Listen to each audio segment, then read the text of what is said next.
तर नमस्कार मित्रांनो, मराठी क्राईम नेटवर्क या चॅनलवर तुम्हा सर्वांचं पुन्हा एकदा स्वागत आहे. तर सुरू करूया आजच्या स्टोरीला. अहिल्यानगर जिल्ह्यात राहुरीमध्ये पोखरी हे गाव आहे. त्या गावामध्ये सोनाली आणि राजू हे नवरा बायको राहत होते. दोघं छान आपला संसार करत होते. पण एका चुकीसाठी सोनालीचा नवरा राजू हा 7 वर्षांसाठी तुरुंगात गेला होता. नवरा तुरुंगात असल्यामुळे 28 वर्षाची बायको सोनाली ही खूप एकटी पडली होती. पण तेव्हा तिची ओळख 60 वर्षीय वयस्कर म्हातारा सखाराम धोंडाजी वाळकोळी या पुरुषासोबत झाली होती. सखाराम पुण्यातील आंबेगाव तालुक्याच्या निरगुडसर येथील रहिवासी होता. तो चांगल्या गव्हर्नमेंट नोकरीला देखील होता. त्याची परिस्थिती खूप श्रीमंत होती. म्हणूनच सोनालीची त्याच्यासोबत लवकर मैत्री झाली होती. नवरा तुरुंगात असल्यामुळे सोनालीवर लोकांच्या वाईट नजरा नेहमीच पडत होत्या. पण तरीही ती कुणाला न जुमानता म्हातारा सखारामला भेटत होती. कारण आता तर तिला कोणाचा धाकच नव्हता. म्हणून मनात येईल ती तसं वागत होती. नेहमी भेटून व बोलून त्या दोघांची ओळख घट्ट झाली होती.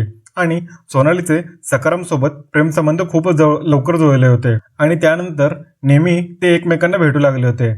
आपले शारीरिक गरजा ते पूर्ण करू लागले होते.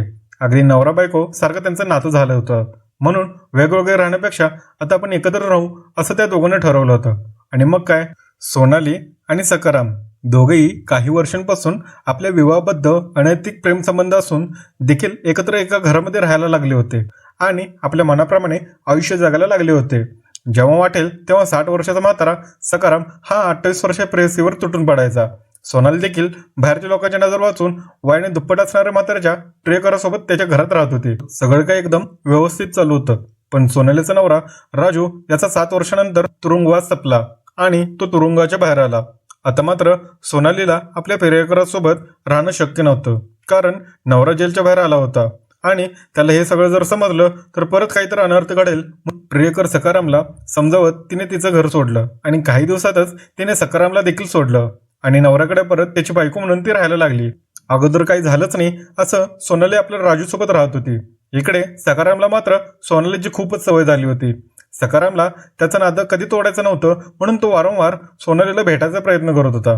आणि तिला फोन सुद्धा करत होता. मला तुझ्याकडे परत यायचं आहे किंवा तू माझ्याकडे परत ये असं सखाराम सोनालीला बोलत होता. मला तुझ्याकडे परत यायचं आहे किंवा तू इकडे परत ये. तू मला सांभाळलं नाही तर मी तुला सोडणार नाही. आणि तुझ्या नवऱ्याला देखील आपल्या दोघांबद्दल सगळं सांगेन अशी धमकी म्हातारा प्रियकर सखाराम सोनालीला वारंवार देऊ लागला होता. परंतु सोनाली मात्र नवऱ्याला सोडून सखारामकडे येऊ शकत नव्हती. काही दिवस दोघे शांत राहिले. आता सखाराम देखील सोनालीला विसरण्याचा प्रयत्न करायला लागला होता. तोच एक दिवस सोनालीने पुन्हा सखारामला फोन केला. मी जरी माझ्या नवऱ्यासोबत राहत असले तरी माझं प्रेम मात्र तुझ्यावरच आहे. त्यामुळे मी नवऱ्यावर काहीतरी गुन्हा दाखल करेन आणि त्याला परत जेलमध्ये टाक. पण त्याच्या आधी तू मला पैसे दे. मागितल्याप्रमाणे 2-3 वेळा पैसे दिले देखील होते. पण जे काही मागेल ते तुला देत राहिला होता. पण सोनाली मात्र त्याच्याकडे परत यायचं काही नावच घेत नव्हती. फक्त फोन करून पैसे मागायची. त्यामुळे सखारामला सुद्धा या गोष्टीचा खूप कंटाळा आला होता. 18 फेब्रुवारीच्या दिवशी सोनालीने त्याला फोन केला आणि परत पैसे मागितले. पण सखाराम याने यावेळी पैसे द्यायला नकार दिला होता. जेव्हा सोनाली चिडून सखारामला म्हणाली, तू जर मला पैसे दिले नाही तर मी तुला देखील आता सोडणार नाही. तुझ्या विरोधात पोलीस स्टेशनमध्ये जाऊन गुन्हा दाखल करेन आणि पोलिसांना सांगेन तू माझ्यावर नेहमीच अत्याचार करत होता. सोनालीच्या नेहमीच देत असणाऱ्या अशा धमक्यांमुळे सखाराम खूप वैतागला होता. एकतर सोनाली तिच्या नवऱ्याच्या घरी राहत होती आणि सखारामकडे पैसे मागून त्याला त्रास देत होती. म्हणून सखारामने डोक्यात काहीतरी विचार केला. सोनालीला 19 फेब्रुवारीच्या दिवशी भेटायला बोलवले. सोनाली सुद्धा नवऱ्यासोबत खोटे बोलून प्रियकराला भेटायला आली. दोघेही अहिल्यानगर बस स्थानकावर भेटले. एकमेकांना भेटून त्यांचे प्रेम खूपच भरू लागले होते. म्हणून आपल्या एकांतात भेटता यावं म्हणून सोनालीला राहुरी तालुक्यातील वांबोरी येथे नेले. तेथील महादेव मंदिराच्या डोंगराजवळ दोघे एक ठिकाणी शांत बसले. प्रेमाच्या गप्पा गोष्टी दोघांनी केल्या. नवरा सोडून त्याच्याकडे येण्याचे लक्षण मात्र सखारामला दिसत नव्हतं. ती फक्त पैशासाठीच आपल्याकडे येत आहे असा त्याचा विचार डोक्यामध्ये येत होता.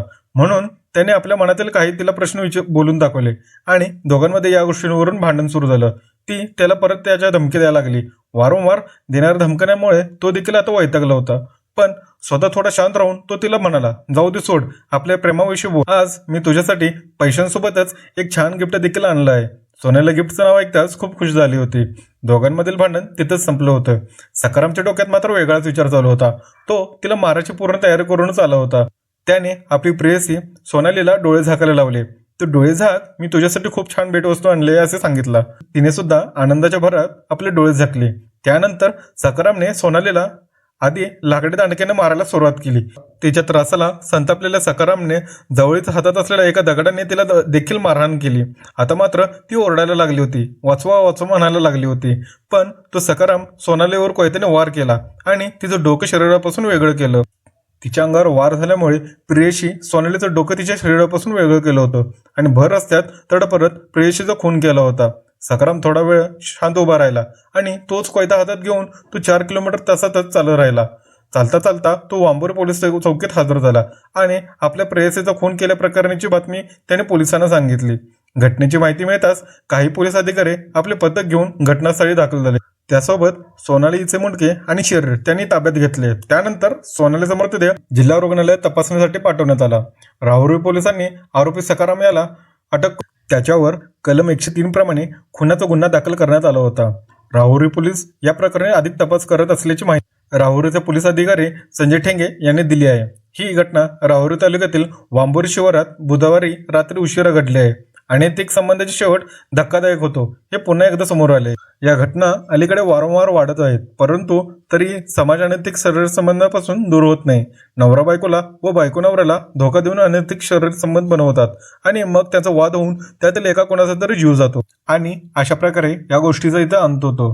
जर तुम्हाला अशाच प्रकारच्या नवनवीन गोष्टी ऐकण्यास आवडत असतील तर तुम्ही मराठी क्राईम नेटवर्क या चॅनलला सबस्क्राईब करू शकता. आणि आजच्या स्टोरीबद्दल तुमचं काय मत आहे ते कमेंट बॉक्समध्ये सांगायला विसरू नका.